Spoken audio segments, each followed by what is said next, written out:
Ok, pues tal como platicábamos hace un momento, estamos hoy en la parte de evaluación de alternativas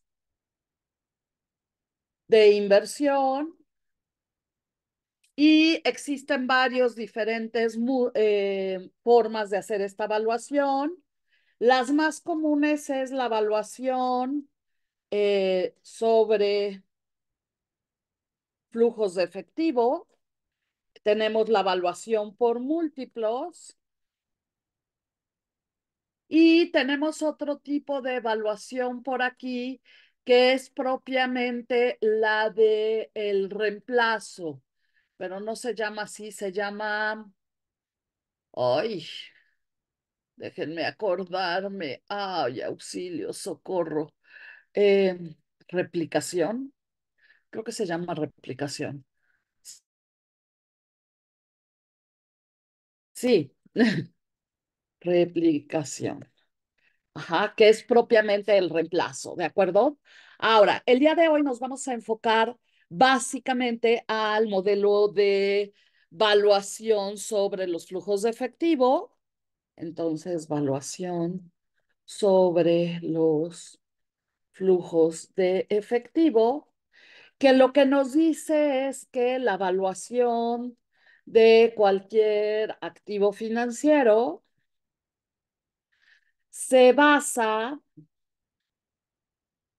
en los flujos de efectivo que se espera recibir en el futuro traídos a valor presente. ¿De acuerdo? Y en el caso de las acciones, que al final de la historia es lo que estamos tratando de evaluar en este momento, pues las acciones lo que me pagan son dividendos, ¿no?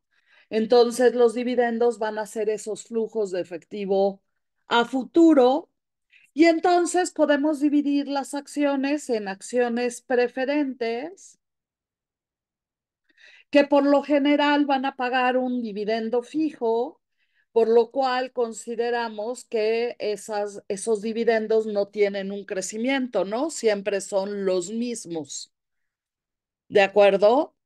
Y en cambio tenemos por el otro lado las acciones comunes y las acciones comunes van a pagar un dividendo variable y entonces se dice que puede ser un rendimiento o un dividendo variable con crecimiento constante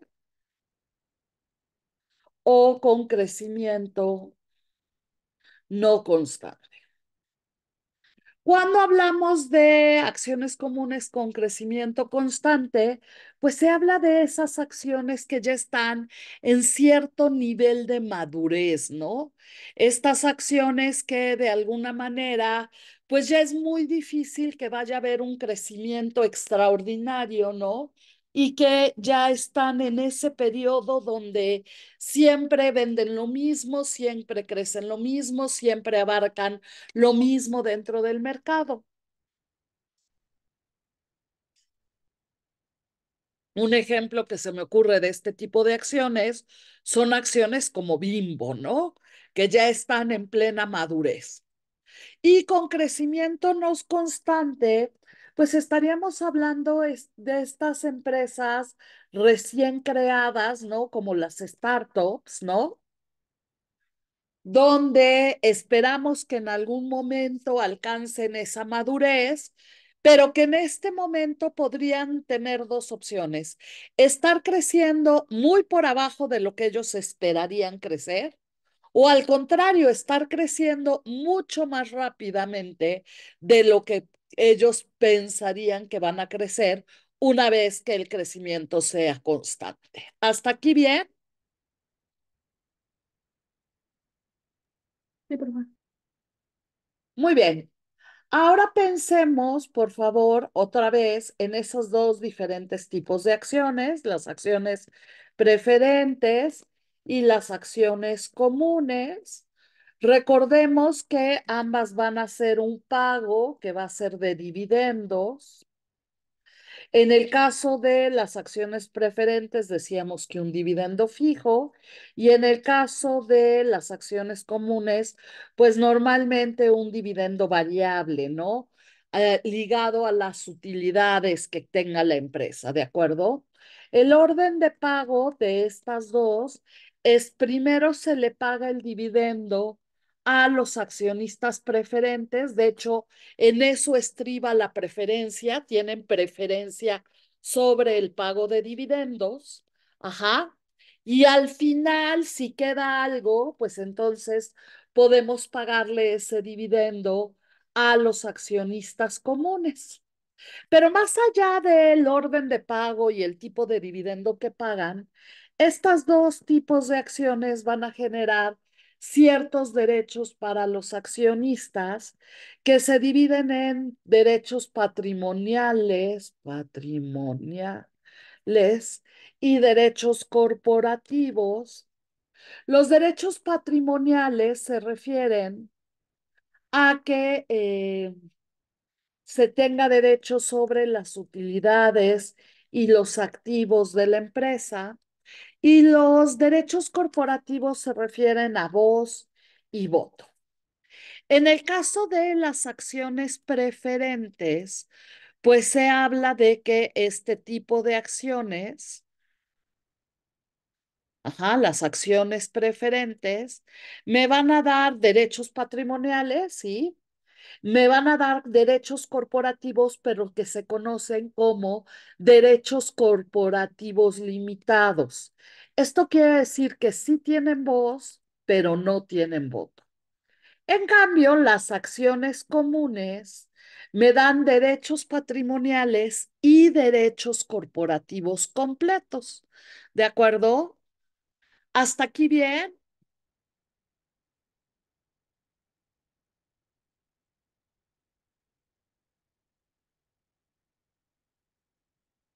Ok, y tendríamos que decir que generalmente las acciones son instrumentos a perpetuidad, aunque existen algunas acciones preferentes que pueden tener una fecha de vencimiento.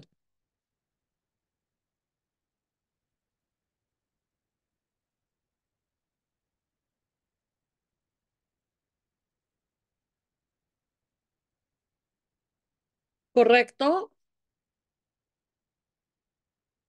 Y justo de aquí es de donde sale de todo esto que es platicado hasta este momento, es de donde sale estas propuestas de Gordon, ¿no? Entonces se crea el Dividend Discounted Model, Dividend Discounted Model, que en español se conoce como modelo de evaluación de dividendos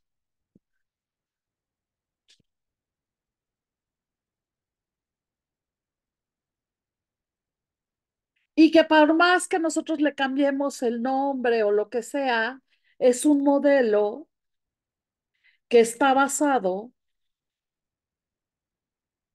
en los flujos de efectivo, ¿de acuerdo? En pocas palabras, estos modelos lo que hacen es traer a valor presente, ajá, al traer a valor presente, estos flujos de efectivo esperados se generen en el futuro. En pocas palabras, traen a valor presente, pues todos estos dividendos que se generarán en el futuro, ¿de acuerdo? Y entonces resulta ser que Gordon pues crea este Dividend Discounted Model, ajá, en tres versiones diferentes. El primero es el Dividend Discounted 1, el Dividend Discounted Model 2. Ay, esperen, algo pasó. Dividend Discounted Model 2 y el Dividend Discounted Model 3. Y entonces lo que nos dice es que el Dividend Discounted Model es un modelo sin crecimiento que se representa diciendo todos estos argumentos de los cuales ustedes hablaron, que es que el precio es igual al dividendo, no importa qué dividendo, si fue algo que ya me pasaron, pagaron en el pasado o me van a pagar en el futuro, porque al final de la historia, pues en un dividendo sin crecimiento siempre voy a recibir el mismo dividendo. Entonces, el precio de la acción está basado en el dividendo dividido entre esa tasa de rendimiento requerida por el inversionista, ¿de acuerdo? Y entonces esto hace referencia a un dividendo fijo, ¿de acuerdo? Y ese dividendo fijo, pues se adapta muy bien a la parte de las acciones preferentes, ¿de acuerdo? Por el otro lado, tenemos ese Dividend Discounted Model 2, que es este modelo de Gordon con crecimiento constante. Ajá. Y que lo que me dice es que el precio de mi acción va a estar dado por el siguiente dividendo que me paguen, dividido entre la tasa de rendimiento menos la tasa de crecimiento.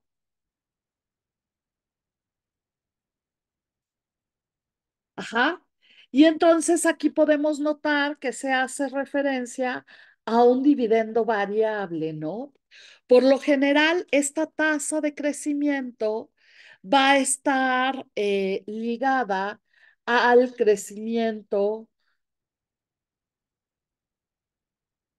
al crecimiento de las utilidades de la empresa. ¿Por qué? Porque la única forma de que yo tenga la oportunidad de crecer el dividendo es que las utilidades pues hayan crecido en el tiempo, ¿de acuerdo? Entonces, pues se da muy bien para la parte de acciones comunes. Y por último, tenemos el Dividend Discounted Model 3, que es un modelo de crecimiento no constante. Y vuelvo a insistir, pues dependerá de la empresa de la que estemos hablando, ¿no? Y aquí lo que hacemos es traer a valor presente los dividendos no constantes, ¿correcto?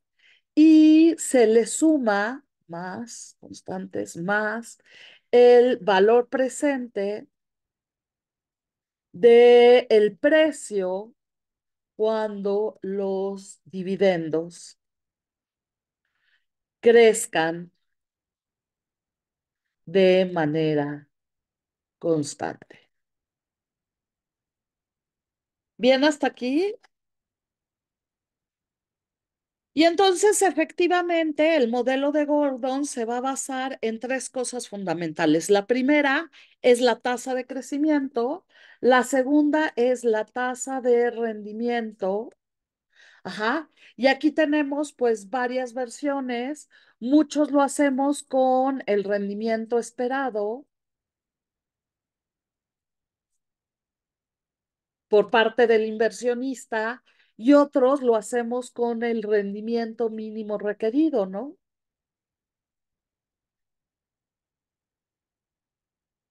¿De acuerdo? El rendimiento esperado sale de esta teoría de los diferentes escenarios dentro de la economía en el pasado, ¿no? Y la observación de los rendimientos para sacar un promedio ponderado de esos rendimientos en el pasado y que hacen que eso pensemos se replicará en el futuro como un rendimiento esperado, ¿de acuerdo? Entonces viene un poco de la teoría del portafolio, ¿de acuerdo? Y el rendimiento requerido más bien se refiere a este rendimiento mínimo que yo estaría esperando obtener debido al riesgo de ese mercado. Entonces, ese rendimiento requerido viene del Capital Asset Pricing Model. ¿De acuerdo? Y por último, pues tenemos la parte del precio, ¿no? El precio actual de la acción. ¿De acuerdo hasta aquí? Ahora, decíamos que las acciones, pues por lo general, hablamos de empresas o de empresas, instrumentos financieros que son perpetuos, ¿no? Pero pueden existir algunas acciones preferentes que pueden tener una fecha de vencimiento y ahí tendremos que aplicar algo muy parecido al Dividend Discounted Model, pero con vencimiento, ¿no? Para considerar precisamente este hecho de que pues la acción puede llegar a tener un vencimiento en algún momento, no todas son perpetuas, y entonces ese dividend discounted model con vencimiento pues aplicaría para la otra parte de las acciones preferentes, ¿no? Estas que por lo general pueden ser perpetuas, pero que también en algún momento pueden ser con alguna fecha de vencimiento en específico. ¿De acuerdo hasta aquí?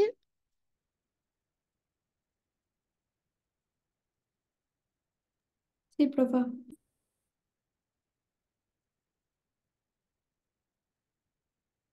Profe, una pregunta. ¿Nos podrá pasar su Excel al final de la clase?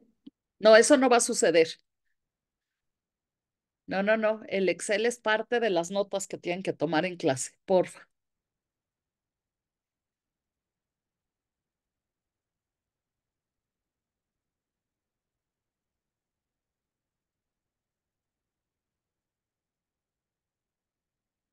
¿Ok? Y entonces ahora sí vamos a tratar de aplicar estos diferentes modelos.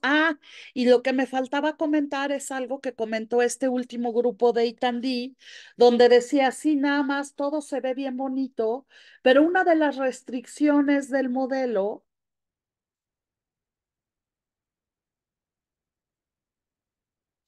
es que forzosamente la tasa de rendimiento tiene que ser mayor a la tasa de crecimiento. Porque si no es así, entonces el modelo ya no funciona, ¿no? Estaríamos dividiendo entre tasas negativas y eso nos lleva a cosas muy extrañas a la hora de sacar los resultados.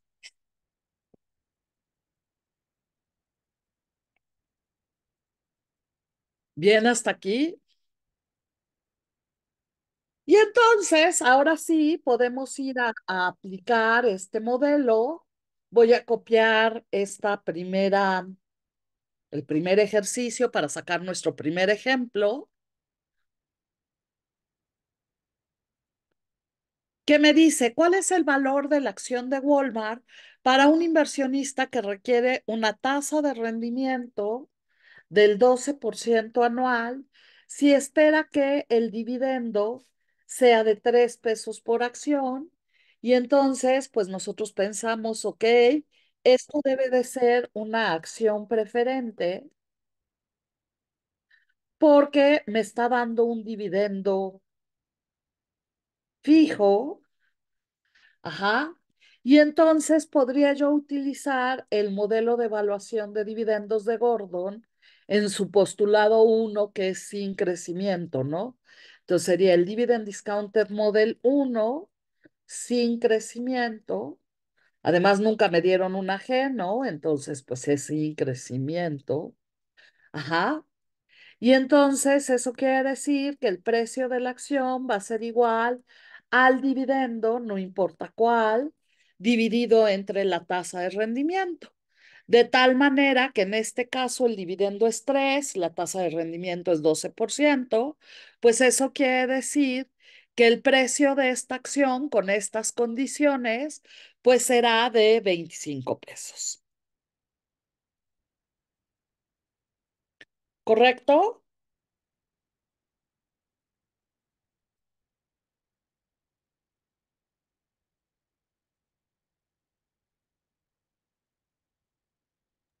Sí, profe. Muy bien. Ahora, ¿qué pasaría con una acción? No voy a cambiar muchos datos porque lo que quiero es que comparemos, ¿no? ¿Qué pasaría con una acción que fuera muy parecida, ¿no? Ajá, muy parecida. Y entonces estoy poniendo, ¿cuál es el valor de la acción de Walmart para un inversionista que requiere de una tasa de rendimiento del 12%?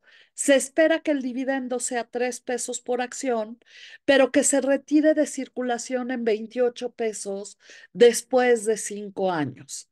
Ah, entonces aquí cambia, ¿de acuerdo? Tenemos una tasa de rendimiento que sigue siendo 12%. Tenemos un dividendo que sigue siendo de 3, pero tenemos un precio en el año 5 que será de 28 pesos y tenemos un número de años que es 5 años para que se retire de circulación. ¿De acuerdo? Y aquí entonces sí estamos hablando otra vez de una acción preferente. ¿Por qué digo que es preferente? Porque el dividendo es fijo, ¿no? No hay una tasa de crecimiento. Ajá, pero es una acción preferente con vencimiento, ¿correcto? Y entonces, pues aplicaríamos el Dividend Discounted Model con vencimiento, ajá, y eso querría decir que tengo un instrumento un poco híbrido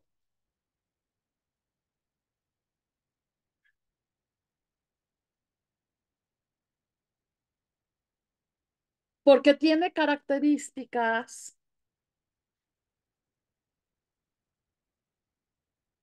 de un bono, esto es, tiene vencimiento, ¿no?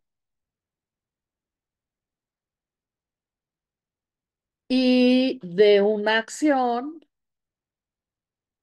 porque paga dividendos, ¿no? ¿Correcto? Entonces, este tipo de acciones las vamos a evaluar pues trayendo a valor presente los flujos de efectivo.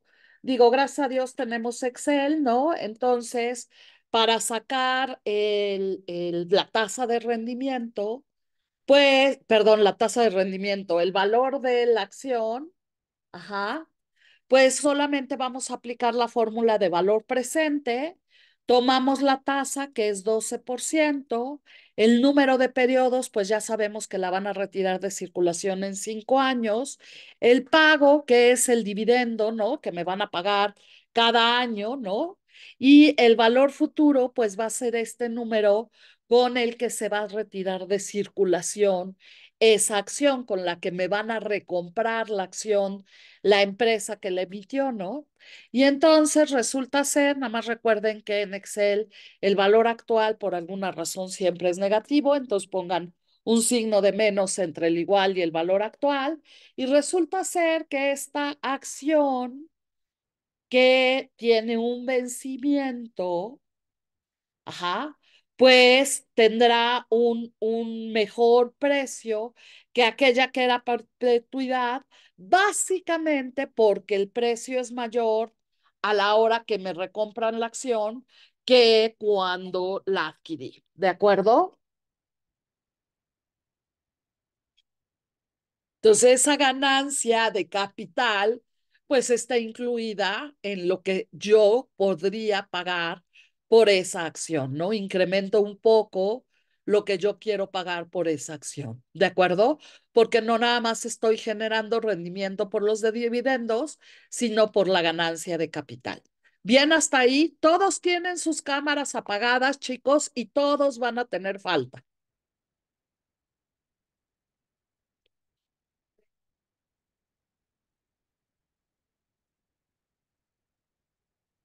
Bien.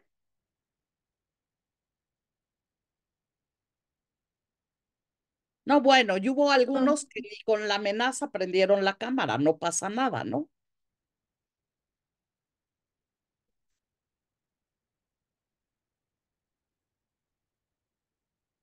Ahora, ya vimos, ¿no? Ese dividend discounted model aplicado para nuestras acciones preferentes. Ahora queremos aplicarlo hacia nuestras acciones comunes. Y entonces, en el caso de las acciones comunes, pues tal vez encontraríamos algo como esto. ¿Cuál es el valor de la acción de Walmart para un inversionista que requiere de una tasa de rendimiento del 12%? Entonces tengo una tasa de rendimiento del 12%. Si se sabe que el último dividendo pagado fue de 3 por acción, como fue el último pagado, pues es el dividendo cero, es de 3 por acción, y se espera que las utilidades de la empresa crezcan a una tasa constante del 4% anual. Entonces, pues aquí toma relevancia el hecho de si el dividendo ya me lo pagaron o si es el próximo que esperamos obtener, ¿no? Para diferenciar si tengo el dividendo cero o tengo el dividendo uno. Y esto es una acción común porque ya tenemos una tasa de crecimiento, ¿no? Entonces, acuérdense, el dividendo es variable y entonces podemos aplicar el Dividend Discounted Model 2. ¿Por qué? Porque en ese Dividend Discounted Model 2, Gordon nos hablaba sobre un crecimiento constante, ¿no? Entonces, el postulado dice que el precio de la acción hoy va a ser igual al próximo dividendo que me paguen dividido entre la diferencia entre la tasa de rendimiento y la tasa de crecimiento. Y entonces, como lo que tengo es el último dividendo pagado, necesito el próximo dividendo que me pagarán y eso lo saco basado en el último dividendo pagado por uno más esa tasa de crecimiento.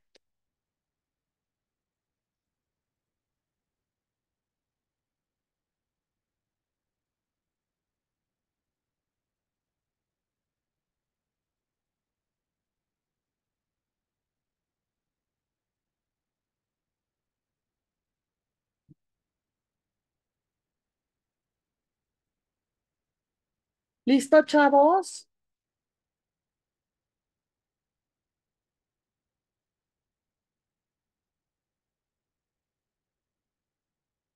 ¿Vamos bien o me regreso? Todo bien, profa. Muy bien.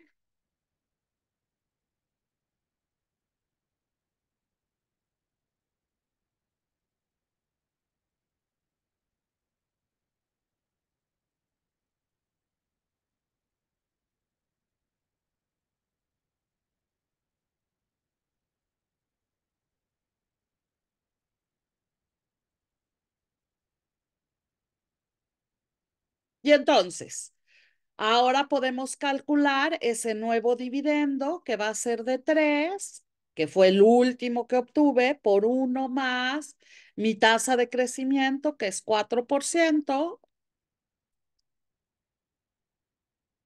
Y entonces el próximo dividendo que yo espero me paguen será de 3 pesos con 12 centavos.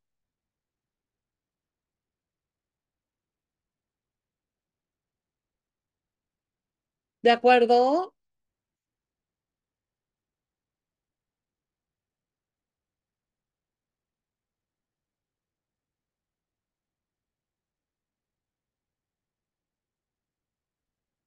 Y entonces ahora sí puedo aplicar el modelo de Gordon y decir que el precio va a ser igual al próximo dividendo entre la tasa de rendimiento menos la tasa de crecimiento. Y entonces tomo ese 3,12 entre 12% menos 4%. Y resulta ser que el precio vuelve a cambiar, ¿no? Y ahora este precio, ajá, va a ser mucho más alto, ¿no? ¿Por qué? Porque yo estoy dispuesto a pagar un poco más como inversionista. Bueno, de hecho aquí no un poco más, mucho más como inversionista, precisamente debido a que voy a tener esa oportunidad de crecimiento dentro de mi dividendo. ¿De acuerdo hasta aquí?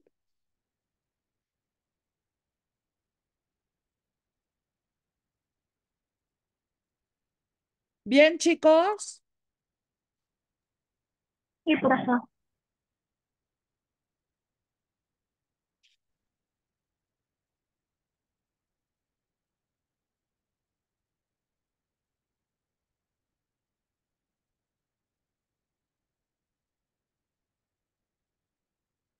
Muy bien.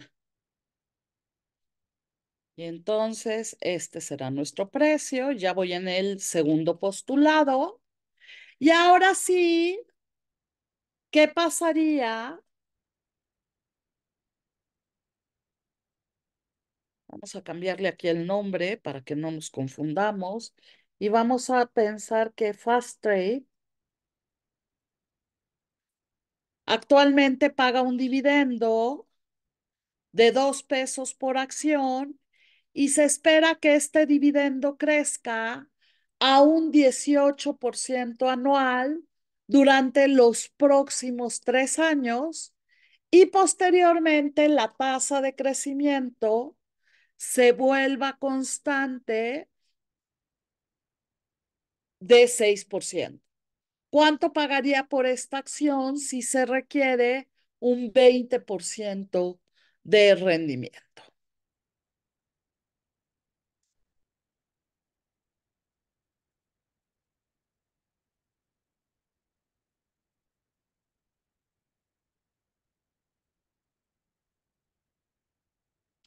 ¿Correcto?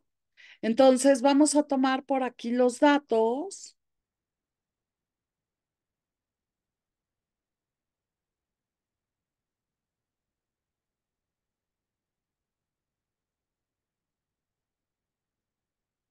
y vamos a poner que el último dividendo pagado es de 2 pesos. Tenemos una tasa de crecimiento del año 1 al año 3 de 18%. Tenemos que la tasa de crecimiento constante, o sea, después del año 3 va a ser del 6% y la tasa de rendimiento es del 20%. Bien, y aquí observamos que al final de la historia, pues lo que está sucediendo básicamente es que pues ya no tengo un crecimiento constante, ¿no? Bueno, tengo un crecimiento constante, pero después de algunos años, ¿no? Que es lo que comentábamos hace un momento, ¿no? ¿Qué es lo que sucede? Pues dado que tengo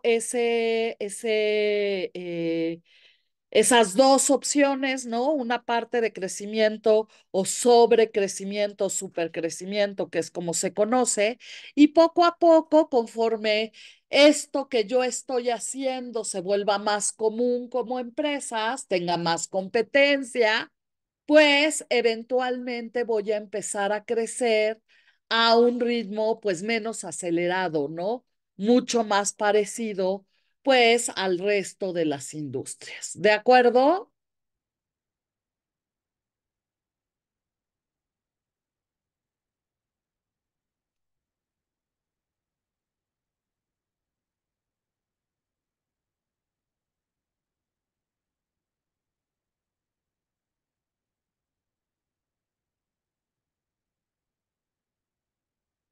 Entonces, ¿qué es lo que va a pasar aquí? Este modelo, como describía yo en la parte de arriba, vamos a tener que sacar el valor presente de los dividendos no constantes y luego sumar el valor presente del precio cuando los dividendos crezcan de manera constante. Entonces, por aquí voy a hacer una tablita para la parte de dividendos no constantes. Acá le voy a poner dividendos no constantes, con crecimiento no constante.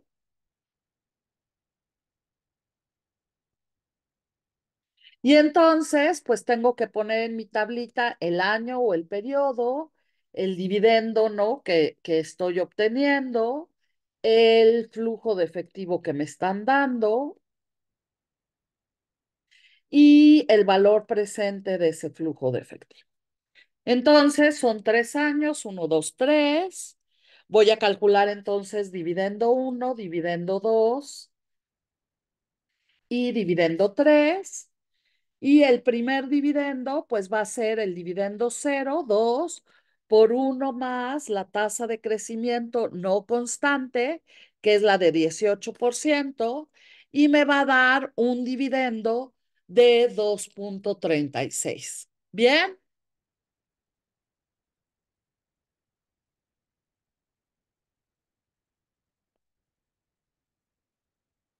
¿Correcto, chavos?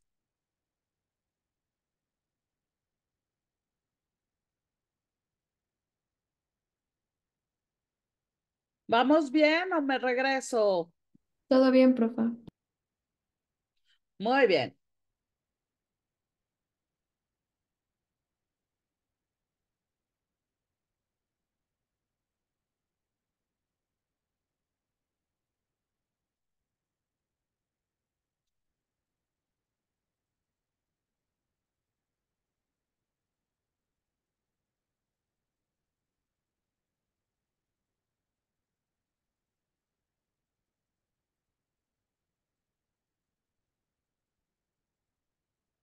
Ok, y entonces el segundo dividendo es el 2,36 ahora por uno más 18% y me dará un dividendo de 2,78.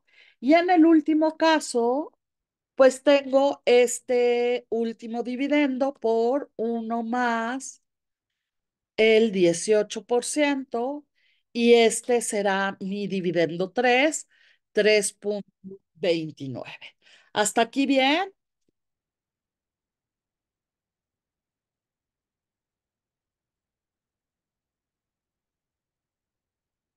Sí, profa.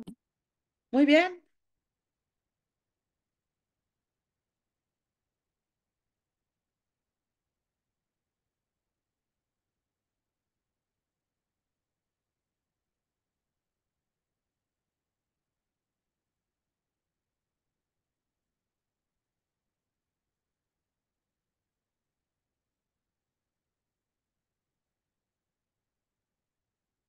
Y entonces ahora sí puedo calcular el valor presente de esos flujos de efectivo, 2,36 entre uno más la tasa de rendimiento elevado a la uno, el siguiente flujo de efectivo entre uno más 20%, pero esta vez elevado a la 2, y el último dividendo entre uno más 20%, esta vez elevado a la 3. Y entonces, estos ya son mis valores presentes de mis diferentes flujos de efectivo,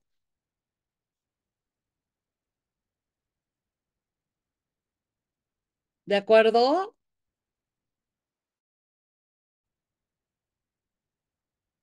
Y entonces ya tengo por un lado ahora sí que la suma de los valores presentes de los dividendos generados de los futuros flujos de efectivo, mientras el dividendo no es constante. Por el otro lado, decíamos que hay que calcular el valor presente del precio cuando el dividendo es constante. Ajá. Y entonces, ¿cuándo se vuelve el dividendo constante? Pues después del año 3, o sea, sería en el año 4, ¿correcto? Hay que calcular ese dividendo. Tomo el dividendo 3, que es 3,29, y lo multiplico por uno más la tasa de crecimiento, pero esta vez ya es la tasa de crecimiento constante. Y me da un 3,48. ¿Estamos de acuerdo?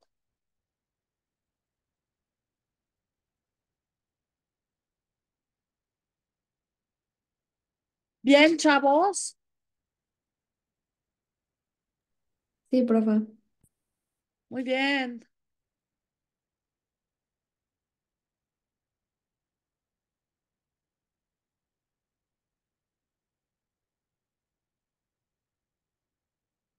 Posteriormente, tengo que sacar el precio, va a ser el precio 3, porque ese es el que puedo sacar con el siguiente dividendo pagado, que es el que acabo de calcular, dividendo 4 entre R menos la tasa de crecimiento.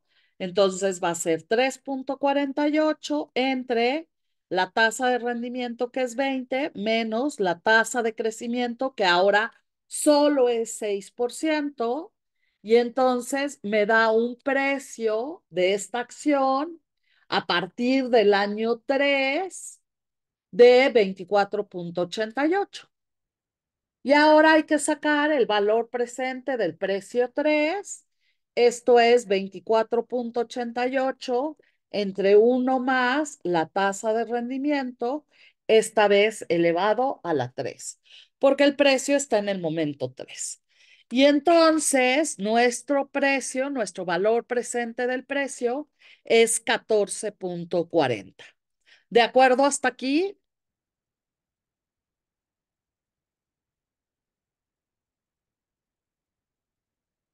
¿Bien? Sí, todo bien. Maestra, ¿puede repetir la última fórmula, por favor? Sí, correcto. A ver, te la muestro.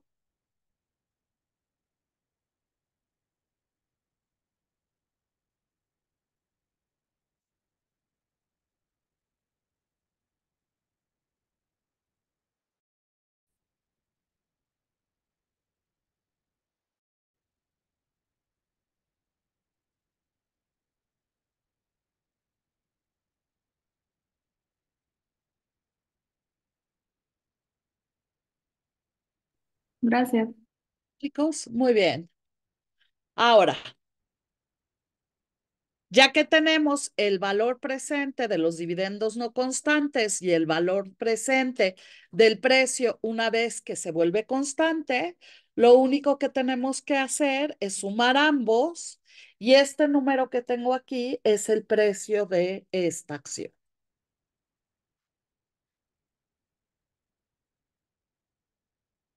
¿Correcto, chicos?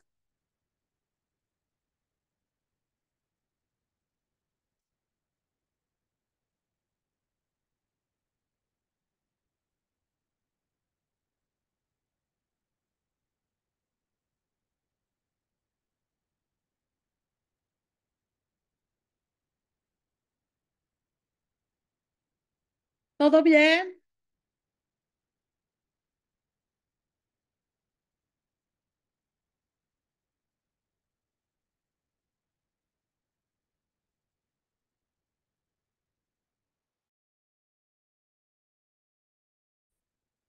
Sí, profe.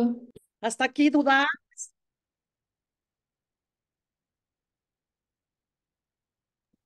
No, profe, todo bien. Ok, muy bien. Ahora supongamos ya en nuestro último ejemplo y un poco para ejemplificar la parte de las tasas, supongamos que tenemos dos acciones, tenemos las acciones de Jones y tenemos las acciones de Bush. Las acciones de Jones me dan un rendimiento esperado del 13%, hay 13%, aquí voy a poner rendimiento esperado, y las acciones de Bush me dan un rendimiento del 17%. ¿De acuerdo? Por el otro lado, tenemos las betas de estas dos acciones.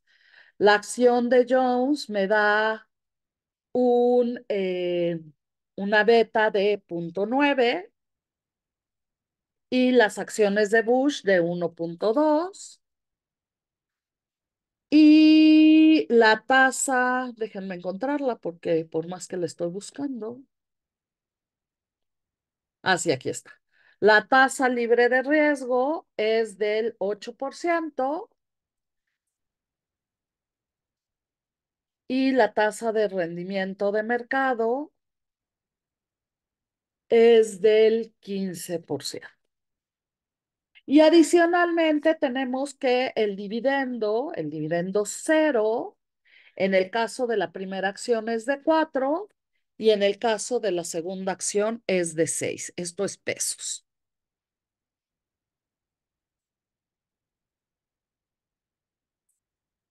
¿Ok? Entonces, ¿qué vamos a hacer con estos datos? Pues yo puedo calcular, basado en el Capital Asset Pricing Model, el rendimiento requerido para cada una de esas acciones, que les decía que siempre hay como esta interrogante, ¿no? Entre el requerido y el esperado. Y entonces, nada más como recordatorio, el requerido es con el Capital Asset Pricing Model, tasa libre de riesgo más beta, que multiplica al rendimiento de mercado menos la tasa libre de riesgo. Entonces tomo 8% más paréntesis 0.09 por 15% menos 8%. Y en la primera acción, mi rendimiento es de 14.30%, ¿no? Es el requerido. Y en mi segunda acción, el rendimiento requerido va a ser de 16.4%. 8% por, abro paréntesis, 1.2, digo 8% más, abro paréntesis, 1.2 por, abro paréntesis, 15% del rendimiento de mercado, menos 8% de la tasa libre de riesgo y cierro los dos paréntesis. Y la segunda acción me da un rendimiento requerido del 16.4%. Entonces, ¿qué tan sensibles somos en este caso a cuál acción deberíamos de invertir? Pues resulta ser que podemos hacerlo simplemente calculando, comparando los rendimientos esperados, ¿de acuerdo? Si el rendimiento esperado es menor que el rendimiento requerido, ajá, entonces la decisión sería que no debo de invertir en esa acción. Y en el caso de que el rendimiento esperado sea mayor que el rendimiento requerido, que es el caso de Bush, diríamos que que es una buena idea invertir en esa acción. ¿Por qué? Porque el rendimiento está por arriba, el que se espera, del rendimiento que se requiere para esa cantidad de riesgo, ¿de acuerdo? Pero también podemos calcular los precios. Puedo calcular el precio basado en el rendimiento esperado y el precio basado en el rendimiento requerido y me van a salir precios que van a ser relativamente diferentes. En el primer caso, 4 pesos de dividendo entre el rendimiento esperado de 13% me da un precio de Jones de 30.77 y en cambio con el dividendo dividido entre el rendimiento requerido, pues me da un precio de 27.97. Entonces, si el precio, supongamos que este es el precio en el mercado, el del rendimiento esperado, está en 30.77 y tú sabes que la acción debe de valer 27.97, pues otra vez la indicación es no invertir, no comprar, porque el precio de mercado está por arriba del precio requerido. ¿De acuerdo? En cambio, en el segundo caso, 6 entre el rendimiento esperado me da un precio de 35.29 y 6 entre 16.4 me da un precio requerido de 36.59. Entonces, aquí claramente la acción está subvaluada en el mercado porque debería de costar este monto.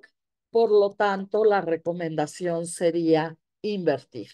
En el primer caso, la acción está sobrevaluada y en el segundo está subvaluada.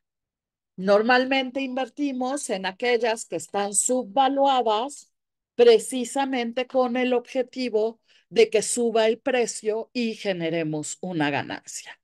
¿Clarísimo hasta aquí, chavos?